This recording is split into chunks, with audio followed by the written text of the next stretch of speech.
Good evening, everyone. My name is Sean Wilson, and I'm broadcasting from the unceded and unsurrendered territory of the Algonquin Anishinaabe. I'm so thrilled to welcome you all to our 2021 fall season and tonight's celebration of August into winter with Guy Vanderhaeghe. And this is Pub Day, so we're thrilled that this is happening. I want to thank the Government of Canada, the Government of Ontario, the City of Ottawa, the Ontario Arts Council, Canada Council for the Arts, Carleton University, the Ottawa Public Library, and CBC for their ongoing support. I also want to thank you for supporting authors and booksellers through these difficult times. Our official bookseller is Perfect Books on Elgin Street, but I know that wherever you are watching this from, there's an independent bookseller nearby just dying to sell you some great books. We've got so many great events coming up. Friday's podcast features Elizabeth de Mariaffi in conversation with Amy Stewart and Kathleen Winter in conversation with Janet Somerville. Next week, we're hosting virtual events with Jesse Wente, Wayne Johnson, Jody Wilson-Raybould, and the podcast will be featuring Zoe Whittall and Alison McLeod. And as you know, the festival fall season will continue right through to the end of November with new content every week. The festival is supported by generous individuals like you, so I do hope you'll consider subscribing to our newsletter and making a donation to support our ongoing programming. Our host this evening is one of Canada's most insightful readers and reviewers. Stephen W. Beattie is a writer and critic based in Stratford, Ontario. He's the former review editor for Quill and Quire magazine, where he did a phenomenal job supporting Canadian writers and publishing. His writing has appeared in the Toronto Star, the Globe and Mail, Walrus, Canadian Notes and Queries, and elsewhere. He maintains the awesome literary website, That Shakespearean Rag, which I highly recommend.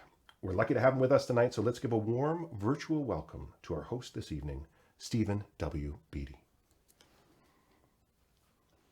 Thanks so much, Sean. Thank you sincerely for that warm and perhaps overly effusive introduction. I'm really pleased to be here and delighted to have been invited to the Writers' Festival for the virtual launch of Guy Vanderhaeghe, August into Winter. Guy has been one of my favorite Canadian writers for quite some time, and it was a privilege to be asked to do this. I'm going to introduce our featured writer for the evening. Guy Vanderhaeghe is the well-known author of The Englishman's Boy, The Last Crossing, A Good Man, as well as the short story collections Man Descending and Daddy Lennon. And I'm going to read this next part, and you'll see why in just a minute.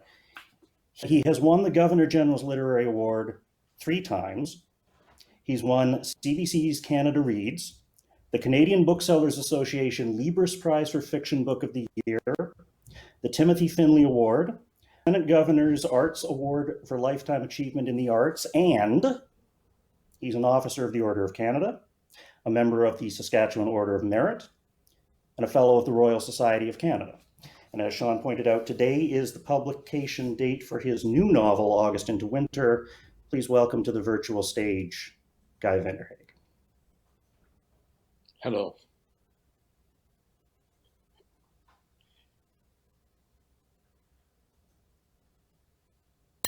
Can you hear me?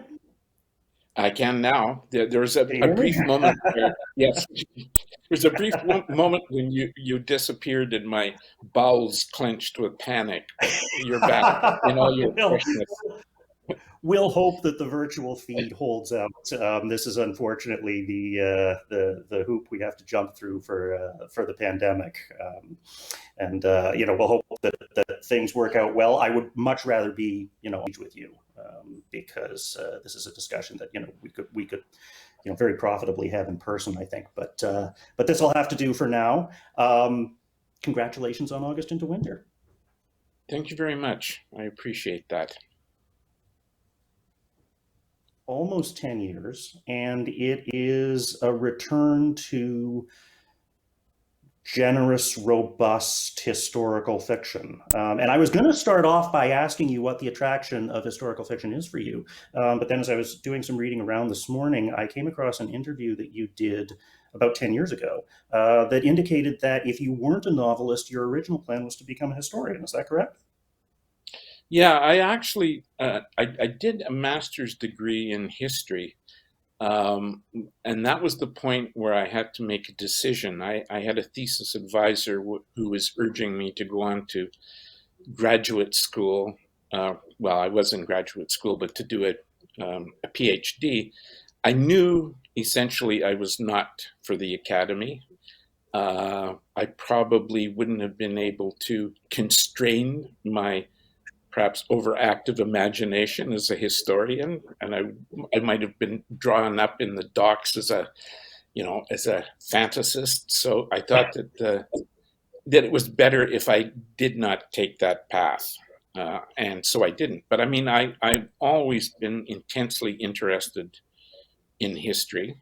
I've always been a fan of historical fiction, though it took me a long time to actually make a decision to attempt to write historical fiction, because I thought that it would tie me up. Like, my academic training, the regard for facts and things such as that would freeze me up.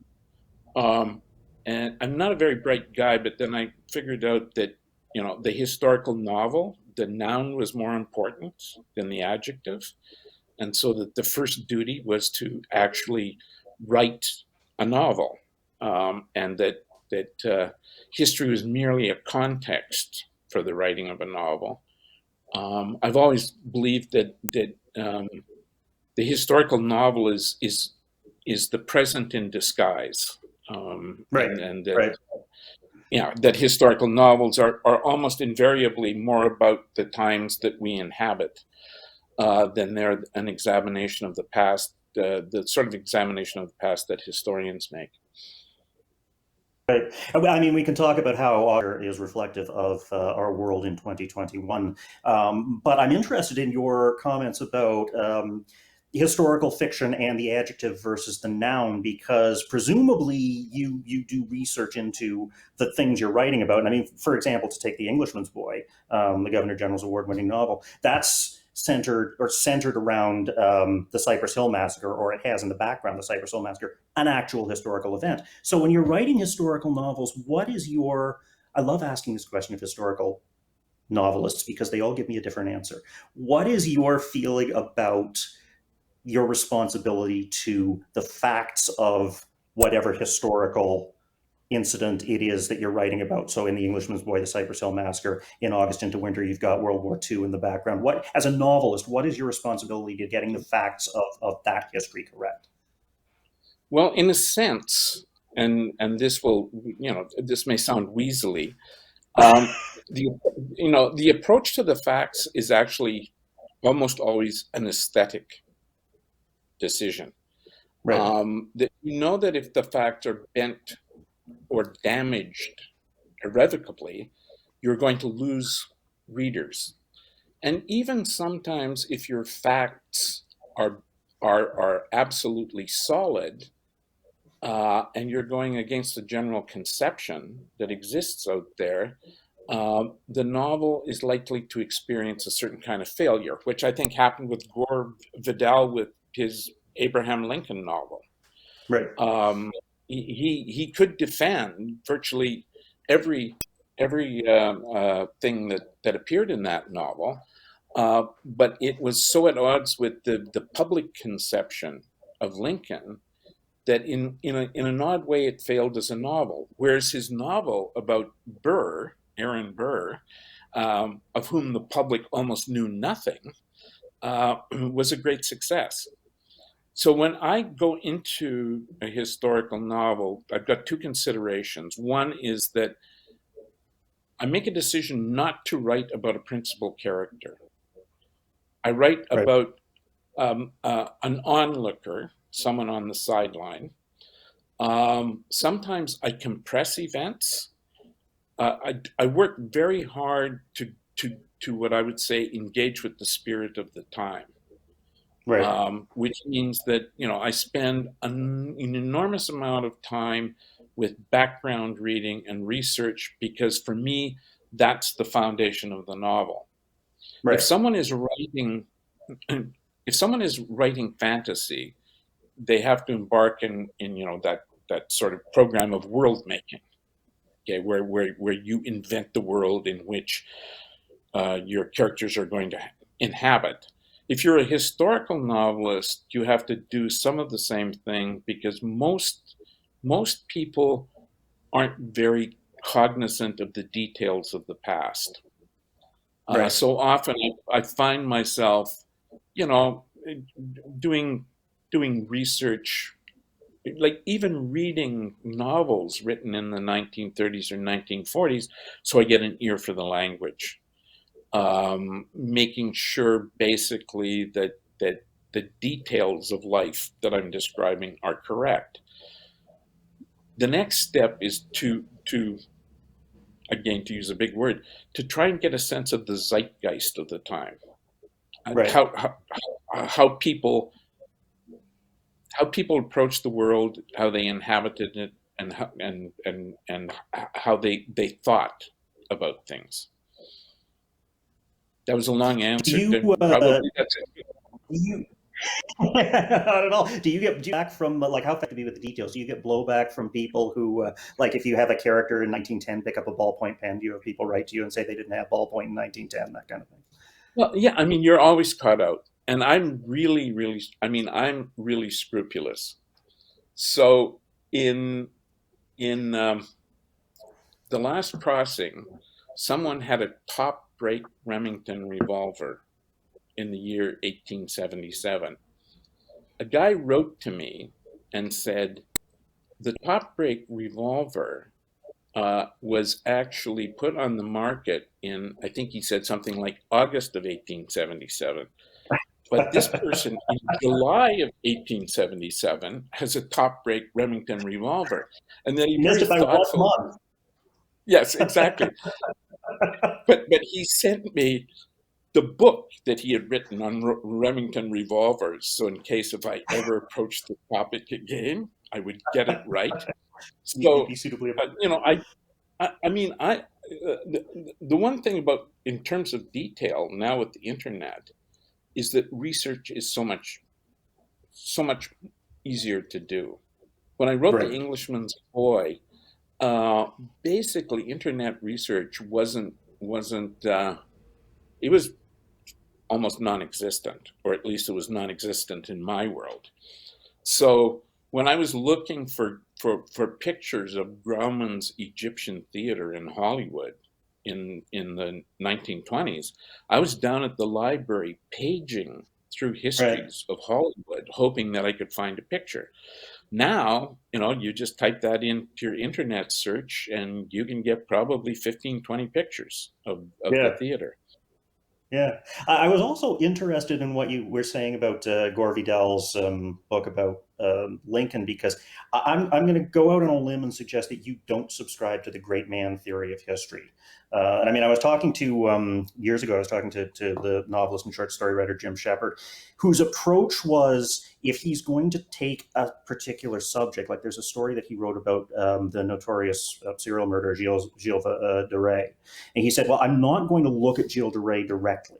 I'm going to look at one of his servants, and I'm going to make that person the manservant, the center of the story. Do you work the same way? Like if you're going to look at a period in history or an event in history, do you prefer to look at sort of the not the drivers, the historical drivers of the event, but the people who are affected by it? Well, exactly. And the other thing too is that the observer has a sidelong glance, right? Right. So that you have someone who can actually comment on what's going on. So if you were to write, I would say, Second World War history with Churchill as the principal character, you might write a very interesting novel, but you wouldn't have the sort of reflections of the people who actually make judgments about great people, even if it's the manservant's judgment of a great person or the servant's judgment. That for me is much more interesting. And the whole idea of Carlyle's idea of the motive force behind history being great individuals of tremendous will and force. I certainly don't subscribe to that, On the other hand, I'm not a quasi-Marxist. I don't think that history is a scientific process, Right. and that it's predictive in the way that Marxists used to think about it. Right. So, I mean, for me, my idea is that individuals now and in any historical period have their actions circumscribed to a certain degree by the rules of the society they inhabit. But you can't absolve individuals from personal responsibility by claiming that Right. they had no choice about what they do. So when I write historical fiction, one of the things I attempt to do is I try to leave the impression. Often looking back on the past, we wonder how people were so stupid to have done what they'd done, right? Because we claim to see what the outcome was of something. Right. So, when Chamberlain says peace in our time, we kind of go like, "Oh, you idiot! You're making a compromise with a monster called Hitler. Why couldn't you see that?" Yeah. One of the things that historical fiction does, I think, is it reminds us, people who are living in the present, that the people in the past had no more certainty or knowledge about outcomes than we do now. Right. So, for Right. instance, we're seeing the debacle of Afghanistan right now. Okay, 20 years, the favorite phrase in America, investment of trillions of dollars, all the blood and treasure that went into Afghanistan. For what reason? With retrospect, everybody looks stupid, right? That people, why did people do that? Right. Well, they did it because they thought it would work. They might have been wrong. I mean, I had studied British imperial history, and I said basically when they went into Afghanistan, Afghanistan was called the graveyard of empires. Alexander the Great, the British, the Right. Russians. You can go down the whole list, and nobody has ever been able to subjugate Afghanistan. Right. So, in my mind, it seemed like a bad idea. But if they had managed to establish democracy and rights for women and all the rest of it, uh, I would have been wrong. You know, Right. Right. uh, One of the things that amazes me right now is this flurry of books dissecting Trump's last year in power and talking about the January 6th storming of the Capitol and so on, and claiming to be the final word on all of these things, which are still ongoing. We've still got the investigation in Congress. Trump is still waiting in the wings, possibly to make a resurgence in 2024. So all of these books that claim to be the final word on what has happened aren't, because we don't know yet. It's still happening. It's yeah, still unfolding. and it's an ongoing postmortem, right? Right. Like Right. the cadaver is on the table, at least in my opinion. The radical alt right in the United States is not going to disappear. It's not going to disappear in Hungary. It's not going to disappear in Poland. You can go through a whole list of countries that have moved in that direction and more that are going in the same direction. And we are now, I would argue, during this election, seeing some of the same manifestations in this country Right. that we wouldn't have believed were possible 10 years ago. We wouldn't have believed that Canadians would kind of manifest their anger in the way that they have been doing lately. And this is kind of what drives one of the characters in your new novel, and I guess this is as good a way as any to segue into August into winter. There's a character named Dove in the novel who enlists as a soldier in the Spanish Civil War because he's very idealistic. And a lot of the novel one of the interesting things I find about the novel is it's to a certain extent about writers, because there are two writers in the novel. Dove is one of them, and his widow, Vidalia, spends some time in the novel reading his diary of his experience as a soldier at the front in the Spanish War. Um, and I wonder about, number one, about your ideas of idealism, where that character is concerned, because he enters the war as a very idealistic communist, and he exits the war dying of typhus with his idealism in tatters. And also the way in which that experience comments on what's happening today in terms of the resurgence of fascism. Was that something that was in your mind as you were writing? I mean, absolutely. I have been worried about fascism for more than 10 years. And I have been worried about the rise of the radical right or the radical populist right. When I was a university student, in the early 70s, or say, 1975, if someone had said to me, communism would disappear, the Soviet Union would collapse, the Iron Curtain would come down, and communism would be a failure, but fascism would be in resurgence, I would say, you're crazy, right? Right.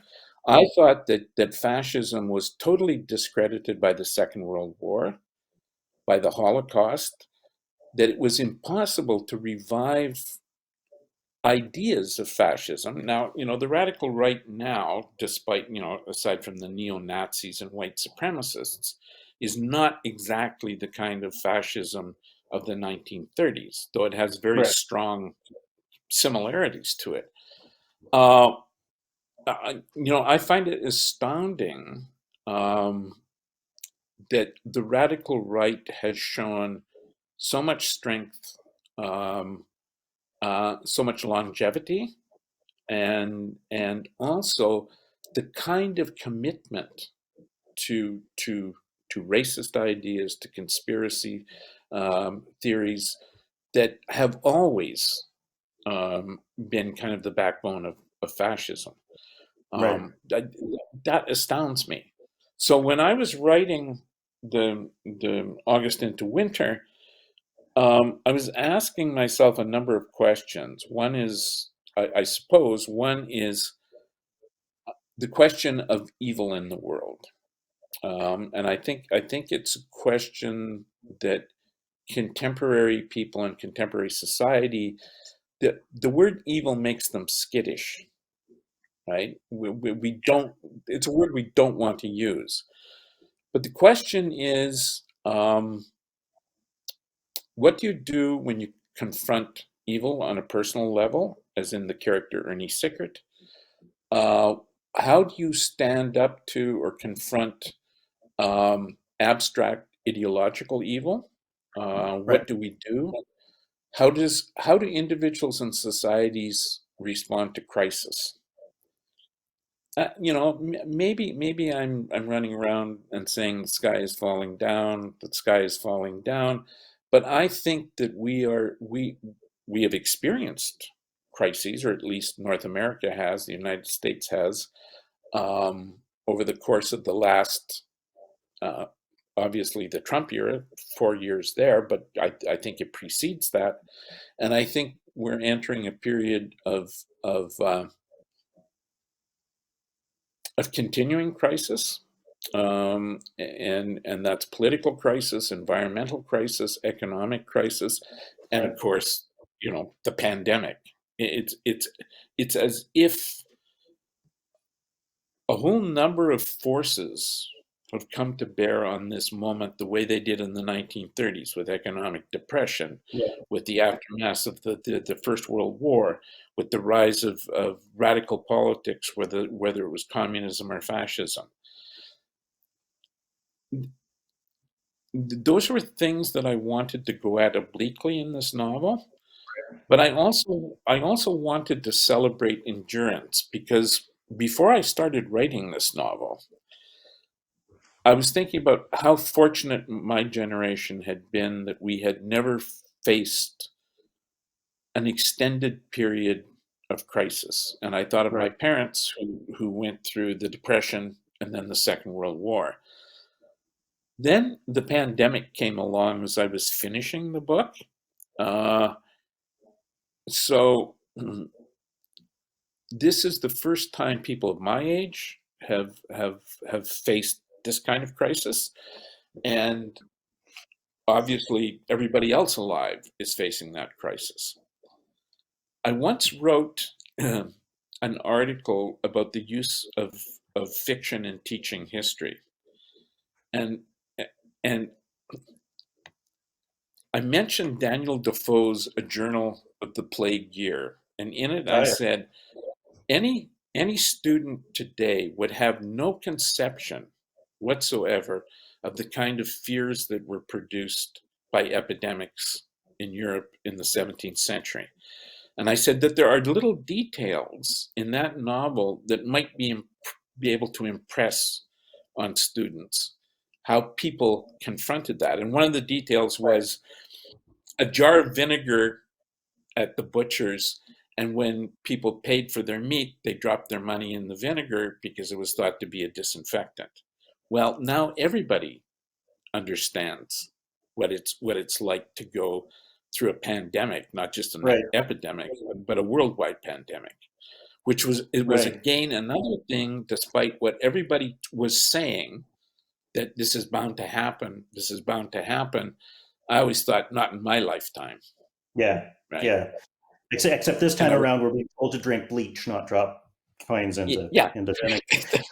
But one of my favorite comments about the pandemic, just as an aside, before we get further into August into winter, I think it was John Stewart who said that he was reading, reading around about the 1919 flu influenza pandemic, and the directives or the suggestions for people who want to avoid getting infected were physical distancing and wash your hands. And yeah. that's how far we've come in 100 years. It's like we're in exactly the same place that we were getting the same advice that we got back then 100 years ago. Yeah, and even back then too, masking. Though now people don't want to Absolutely, mask. absolutely. Yeah, So. yeah. It doesn't escape me that August into Winter is set in 1939. It is an interwar novel, but it is just an interwar novel because the World War II hovers in the background. But I worry that this conversation that we're having is sort of making it sound as though this is a very heavy, doom-laden novel about war. It's actually a thriller. It's actually a thriller that moves very, very quickly and tells the story of four people, three of whom are chasing or are in, the protagonists who are on the opposite side of Ernie Sickert, who is the villain. And when I mentioned this novel on social media, I referred to it as a McCarthy-esque chase thriller. And that's sort of the first half of the book, where the two brothers, Dill and Jack, are chasing Ernie and the young girl that he's taken off with after Ernie has done some really, really horrific things. So, I want to talk about some of that. But first of all, I want to perhaps apologize for calling it McCarthy-esque. I'm not sure how you feel about being compared to Cormac McCarthy. I'm fine with being compared with. It's a comparison I've seen quite frequently. Anytime I'm compared to a great writer, I'm happy. So you can. And I actually do think that Cormac McCarthy is a great writer. So he's not a writer to everyone's taste, but I would say he's to my taste. So any comparisons to Cormac McCarthy are just fine with me. That's certainly a relief. I did see, I did detect shades of No Country for Old Men in this novel. I did detect shades of City of God, which is actually a term that Jack uses in his writing. He's the spiritual brother. We can talk a little bit about that. First of all, I want to talk about Ernie Sickert, because he's a hell of a character. He is the antagonist in this novel. He starts off by leaving a sandwich on a kitchen counter, and before you know it, he's burning people alive. And I wonder where this character came from. How did you come up with this character? Okay. The character, it's, the inner life of the character slowly grew. It's loosely based on an event in my hometown in 1939, where the son of one of the more prominent families started breaking into houses. He was arrested. He killed the policeman that he arrested. Then he ran away, and they formed a posse of World War veterans to go after him. These veterans cornered him, and he committed suicide. Okay, so there are sort of similarities, right? But the character himself, manifested himself, and okay, this is probably, I think that in many ways, Donald Trump was a kind of psychological model for Ernie Sickert, because first of all, he's narcissistic. He's got a credible grievance complex. He's got an untrammeled megalomania. There's nothing that he doesn't think that he can do. And at the same time, he's a needy, pathetic individual. Okay. Right. Now, when I started writing this character, I didn't say, Donald Trump is going to be the model for him. But as he developed, I kept on thinking, who is he like in some way? And it seemed to me that in some ways he's like Trump.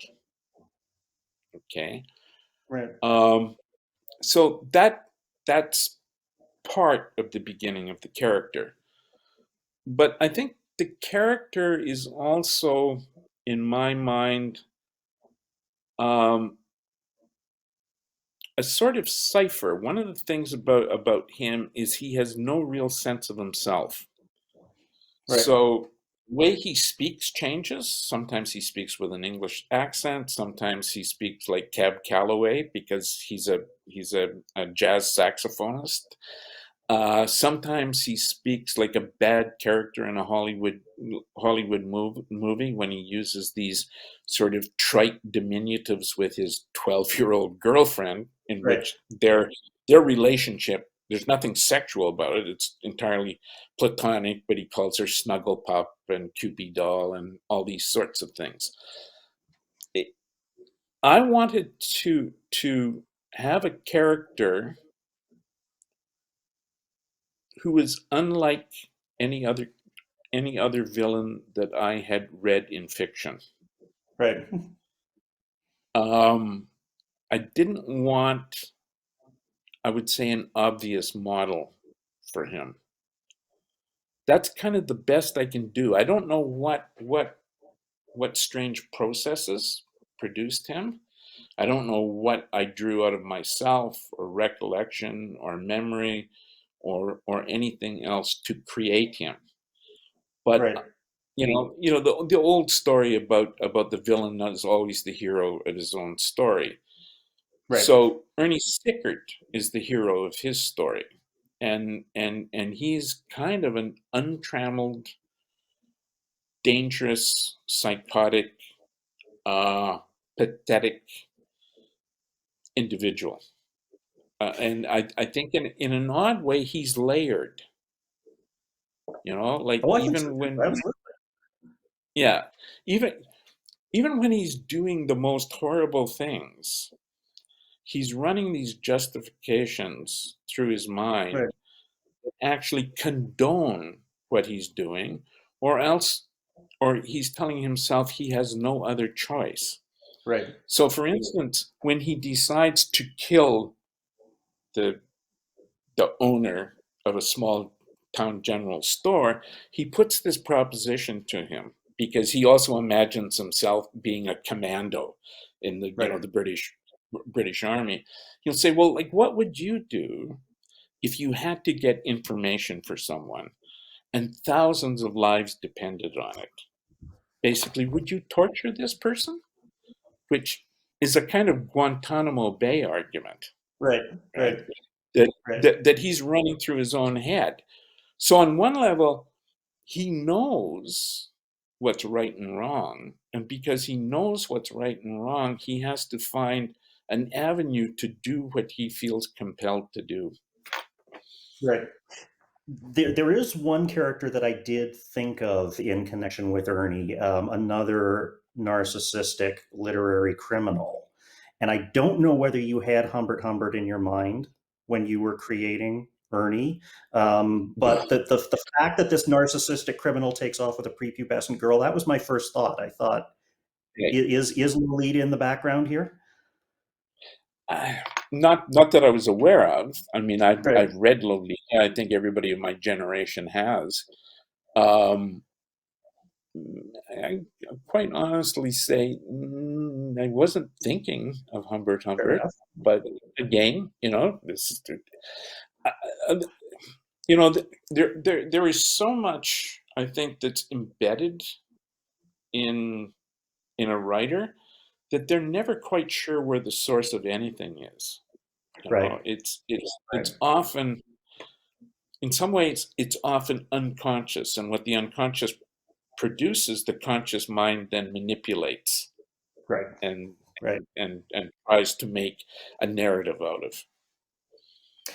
One of the things that this novel, I think, extends that has been a concern of yours throughout your entire career is the idea of masculinity. And in particular, the idea of masculinity is attached to violence. And again, we have to come back to the fact that this is a novel set in 1939 about two brothers who are World War I veterans tracking a very, very nasty man. So, obviously this is going to come to, it's not going to come to a close with a handshake. Yeah. However, I'm interested in your ideas of violence as it relates to masculinity and whether or not the two things are inextricable. I certainly don't think that they're inextricable. But, earlier when I was talking about the historical novel, what I was pointing out is that individuals often operate within belief systems, Right. um, which doesn't exonerate them of of responsibility. So World War veterans, many men in the 1930s or 40s or 50s or even continuing to the present day would see um, that, or think that they would see that sometimes violence is necessary. Right. This is a difficult subject to broach, right?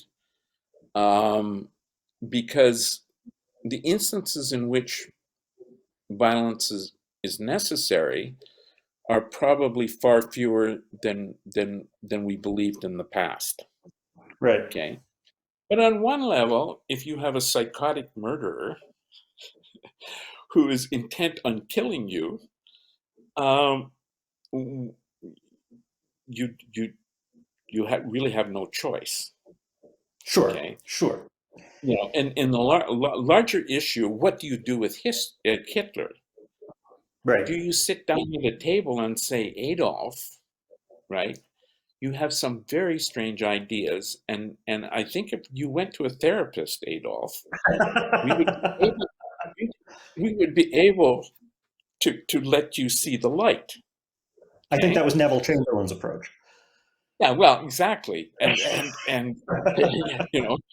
maybe he didn't find the right Freudian for Adolf. All I'm saying is that whether it's inextricably linked to masculinity, I don't want to get into biological arguments and Oh, sure. DNA and all that sort of stuff, which I don't believe in. But in a historical novel, I think I said this to someone before. For a 17th century male who was an aristocrat or upper bourgeoisie, honor was incredibly important. Right. Okay? You would do almost anything to preserve your honor. Is there a male today who actually worries about their honor? I don't think so. Right. Right. We are a different breed. Okay, now there are subcultures of masculinity. Um, you know, martial arts fighters, blah. You can go Right. through a whole range of people for whom violence is almost a cult. But generally, I think about in the male population today, males are less violent, I think, than they were when I was a kid. Okay, I'm 70 years old. Right. I was quite taken by a story you told an interviewer about your childhood in this regard. You were coming home from school after a bully had basically beaten you up, and you went to your mother and said, "This bully beat me up," and she said, "Well, settle it." And then your father went out and taught you how to fight. Well, and the thing was, is you know who taught me to box? My mother. Oh, My really? mother had my mother had been a sergeant major, a physical education instructor in the Canadian Women's Army Corps during the Second World War. And speaking of sort of violence within the family, my grandfather taught all his sons to box. But the second oldest boy, there was too big an age between his older brother and him, so my mother Right. had to box with him, right? So it was my mother who actually taught me how to box. You know, Right. so I know now social services would have removed me from her care. You know, that would have been it. It was, you know, when you're in sort of like in a working class family, um, there are things you don't really question very much because that's just the way things are, you know. When you get Right. older, you question it. You say, well, you know, was this reasonable? Is this the way to settle things? I would say no, you know, obviously no. But all of us know one way or another that violence, even in modern society and contemporary society, is prevalent. Right. It's Right. inescapable. Whether it's domestic violence or you know, barroom violence or gang violence. I mean, you can go down a whole list of variations of violence. To say it's a bad thing is true, but you know, I don't know how we go about eradicating it or whether it could Right. be eradicated. Right. I mean, Jack, one of the brothers in the novel who goes after Ernie, is again a veteran, and he's a very skilled veteran. We find out as the novel unfolds that he's very good at inflicting very precise and targeted violence. But he's also a devout man of God who is trying to work out his relationship with the divine by writing this enormous volume of spiritual musings and reckonings. Is that sort of one way you sort of reconcile those impulses is by trying to turn to God and trying to find this is, I think, one of your most God-haunted novels.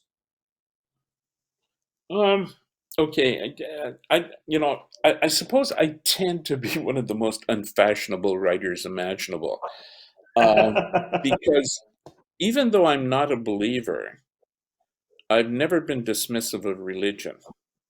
Right. And when I think about some of the writers who had a great influence on me as a young man, everyone from Kierkegaard to Simone Weil, they were all God-haunted individuals. I think that the question of religion and relationship with the divine is not to be easily dismissed. I think it needs to be circled and examined. And there are people for whom these questions are enormously important. And I don't think these issues, aside from a handful of writers like Marilynne Robinson, are addressed in contemporary fiction. Now, I don't mean to suggest that my novel addresses these questions, but there are questions that I take seriously. Right. So religion is not just an ethical system. It's very important as an ethical system in guiding human behavior, but it's also a relationship with the divine. And one of the things in the case of Jack Dill is what we would now call post-traumatic stress disorder. Right. Because he was intended for the Anglican clergy, he's working out the trauma that he suffered in the idea that there can be a final reconciliation between God and man, between heaven and earth, and that there can be some strange mystical merging of these two Right. things. That's where I think he's seeking his relief. That's his escape from his past, his violence haunted past. Right. And by the end of the novel, he imagines that he makes that escape. Right. One of his strange ideas is that he believes that every soul that goes to heaven has a particular kind of weight to it. And when it arrives, heaven lowers a tiny bit closer to the earth. And that there will be a moment in which the gravity of heaven will bring it to touch earth, and that'll be the final reconciliation. Right. So when he dies at the end of the novel, he imagines he was that one soul that was needed to bring heaven down to touch earth in the final reconciliation.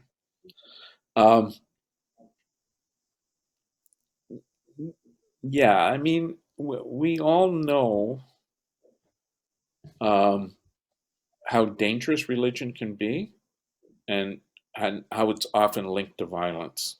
Right. Historically and even in the present day. That religion can be the same sort of justification for horrific violence as politics can be. Right. They're both incredibly dangerous systems of belief. At their best, they're kind of the finest things that human beings can aspire to. But if they're used destructively, they can be incredibly destructive. Right. Right. The one person who is sort of a leavening influence on the major characters in this novel has nothing to do with masculinity or masculine violence. It's Dalila Tiger, who is the central woman, the teacher from Winnipeg, who has had to flee Winnipeg because of an affair that she had, and she was, tainted with the Scarlet Letter because of this affair with a married man. So she's running from her past as well. She's trying to figure out who she is. What for you is the key function or importance of that character in this novel that's otherwise about very masculine men? Yeah, I think that in many ways for me, in some ways, or many ways for me, Dalila Tiger is kind of a proto-feminist. Right. In a time in which it was very difficult for a woman to be autonomous and independent, and that's what she seeks more than anything else. She's also a woman who wants to keep her intellectual independence. The affair that she has is with Dov Schechter, who's a communist, and the one thing that she won't do that he wants her to do is join the Communist Party. She said, "I'll do many things, for you, but I won't do that," because she doesn't subscribe to everything that communists subscribe to. So she's keeping her intellectual freedom. By the end of the novel, she's teaching at a very upper class private girls' school in Vancouver. She's landed on her feet again. And what she's intent on teaching her students is to think for themselves, Right. to be rational beings, to understand that they have a function and a duty in the world. In many ways, she's invested with the kind of liberal democratic ideas that Dov would give no credit to. Right. She believes in sort of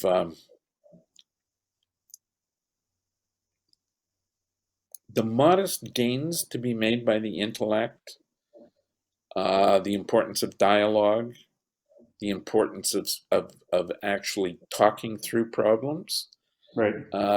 weighing solutions, and all the rest of it. So in a male-dominated world in which many of the males run to extremes, she's sort of the media res in the Right. novel. Right. But Jack Dill shares some of her characteristics also. He, despite his history of violence, not Jack Dill, Oliver Dill, despite his history of violence and the rest of it, he's actually a tolerant man who is willing to give her the freedom that she desires and seeks. So she is in many ways she's the most, in quotation marks, admirable character. Right. Right. She's the character who I sympathize most with and perhaps identify most with, because many of the things that she espouses and believes are the same things that I do. There's a extended section in the middle of the book where Vidalia and Dill go back to Winnipeg. He says, give me 3 days in Winnipeg, and if you don't like it, then we can leave, we can split up, we can do whatever you want. She goes back to Winnipeg, which is where she was driven out of, and she finds that she doesn't like or understand it as much as she did when she was there. And they return to rural Connaught. And I thought that this is sort of a reversal of the trend in Canada, where the trend right now is from rural to urban. That's going from urban to rural. And I wonder, because so much of this book is set in rural Saskatchewan and very rural, and it's one of those Canadian novels where, particularly in the climax, the weather plays a huge role. I wonder if you feel that we've lost something by putting so much emphasis on the urban and forgetting about the rural in Canada. Yes, to which is a very quick and short answer. But I mean, one of the things is that a lot of our political divisions, I think, both in the United States and Canada, center around the huge misunderstanding that exists between people living in rural areas and people living in urban centers. Right. This is understandable because, in many ways, the local economies and all the rest of it are so different that you kind of wonder how they would make any sort of connection. But there is a difference between kind of what I would call rural vacationing, people leaving cities to go to cottages or going on camping trips and all the rest of it, Right. with a connection with people who live on farms or small towns or all the rest, the rest of rural Canada. That's a shrinking part of the country. It's a part of the country that is sort of still very demographically old Canada, less influenced by immigration, though immigration is present everywhere in the country. Right. So I think I think that there should be a kind of effort on both sides to talk more to each other, and not to be so dismissive of the different sort of values espoused by these two communities in the country. I mean, I grew up for part of my life on a farm in a small town, all the rest of it. But I'm one of the people who fled that. Right. Okay, what I was after couldn't be found there. I didn't go to a very big city, but I went to a city, and I took a path that a lot of the my friends didn't take, who remained behind. Right. I still think to a certain degree I understand them because I've had the same experience. If you haven't had the same experience, the effort to understand is even more difficult. Right. I think For instance, on one level, there's an assumption that important literature takes place in urban centers. Right. Not just Right. not just the literary culture, but that if you were writing important work, it's going to be located in a large metropolis, right? And in one sense, that's true. The intellectual motor of most countries are located in capital cities. Yeah. But that doesn't mean, if you look at the history of English literature, like where were the Brontes? Where was Austen? And you can go through a whole list of important Sure. writers in Britain who were rural Right. in some Right. way, or at least And their what roots were rural. I remember, like during my time at Quill and Quire, one of the things that I did was I spearheaded a spotlight on prairie publishing. And one of the pervasive complaints that I heard from prairie publishers was it's incredibly difficult to get media in Toronto to pay attention to us. It's almost like you cross the Ontario-Manitoba border and there's nothing beyond. And that's patently not true. And I'm interested in your fascination with place and the prairies because you've set practically all of your work there. And what is that? What is the importance of that to you? And what is the importance of explaining that place or dramatizing that place to people in Toronto or to people in Montreal or to people in Vancouver? Um, okay, it's in my bones. I don't set out to actually do any of those things. Right. I don't set out to write landscape. I write my surroundings the way a Toronto writer would write her surroundings, or a New York writer would write their surroundings. I I have a commitment to this place, and I've always had a commitment to this place because I think that it has something to offer. We often talk about diversity, okay, but there are many kinds of diversity, Right. and and we have lost sight, I think, in this country to a certain degree in regional diversities. Um, and in some ways, that may be due to a younger generation of writers thinking very differently about where they locate themselves. When I think about the Maritimes and maritime writing, I obviously think of Alistair MacLeod and David Adams Richards, but I also think of the earlier manifestation of of, of maritime writing. Right. It had to me an atmosphere that was absolutely distinctive. What Maritimers were doing and what they were writing about were far different than what people were writing about in Montreal or in Toronto or Vancouver or in the West. I don't want us to get too homogenous. Right. If we actually believe, which is a rather trite slogan, that diversity is strength, okay, that should also be true of our literatures. Sure. And that requires the big brother, the stronger brother, okay, to actually deign to give a look to the more junior partner. It's understandable, right?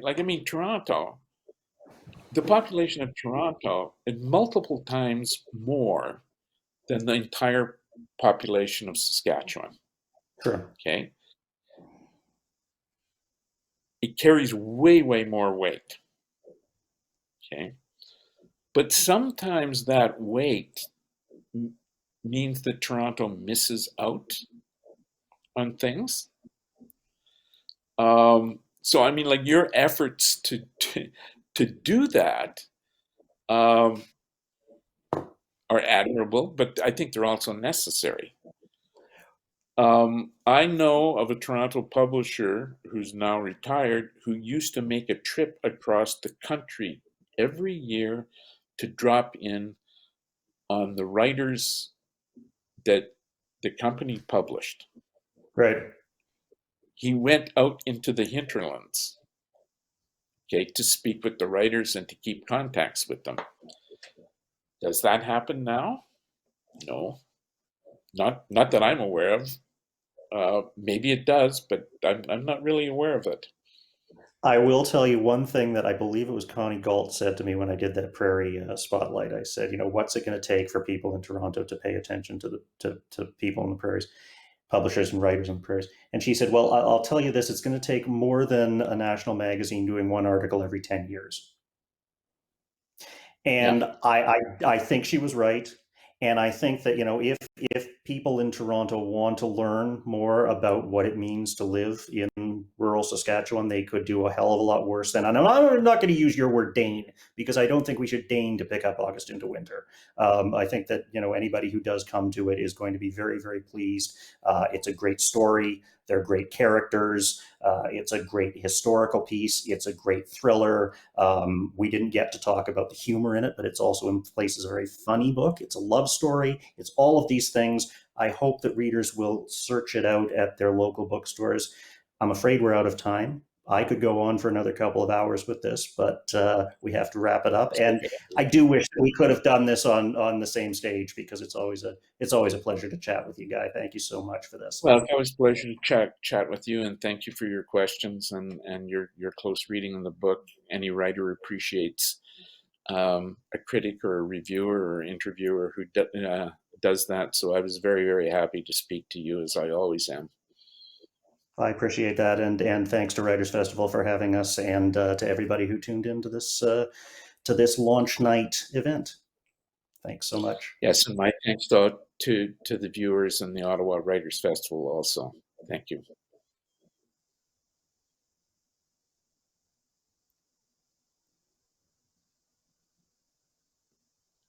I'm always uncertain about when we're off. I mean, we could continue talking.